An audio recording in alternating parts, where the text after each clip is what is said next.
Hello বন্ধুরা, আশা করি আপনারা সবাই খুব ভালো আছেন। আমার নতুন ব্লগে আপনাদের অনেক অনেক ওয়েলকাম। সারাদিন অফিসের কাজের মধ্যে সময়টা কেটে যায় ঠিক, কিন্তু বিকেল আর সন্ধেবেলা হলেই মনে হয় কি একটা ভালো কিছু খেলে ভালো হয়। জানেন তো, এই রেসিপিটা আমি ইন্টারনেট থেকেই পেয়েছি আর দেখলাম যে খুবই তাড়াতাড়ি একটা চটজলদি একটা রেসিপি, যেটা বাড়িতে খুব তাড়াতাড়ি বানিয়ে খাওয়া যেতে পারে।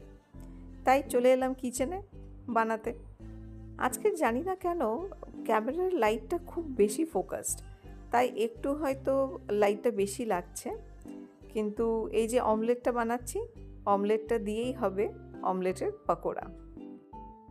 আজ জানেন হায়দ্রাবাদে খুব বৃষ্টি হচ্ছে, ইভেন পুরো উইকটাই বেশ ভালো বৃষ্টি ওয়েদারের মধ্যে গেছে। দারুণ সুন্দর ওয়েদার, বৃষ্টি পড়ছে নালে হাওয়া দিচ্ছে, রোদের তেমন ব্যাপার নেই। তাই দেখবেন এই ওয়েদারে আমাদের একটু ফ্রাইজ কিছু খেতে ভালো লাগে। এইটা নিশ্চয়ই ঘরে ট্রাই করুন, খুবই তাড়াতাড়ি একটা রেসিপি। গেস্ট এসছে, কি দেবেন বুঝতে পারছেন না, সঙ্গে সঙ্গে এটা কিন্তু করা যেতে পারে। এমন কিছু ইনগ্রিডিয়েন্টস নেই, বাড়িতে যা আছে সেই ইনগ্রিডিয়েন্টস দিয়ে আরামসে এটা করা যাবে।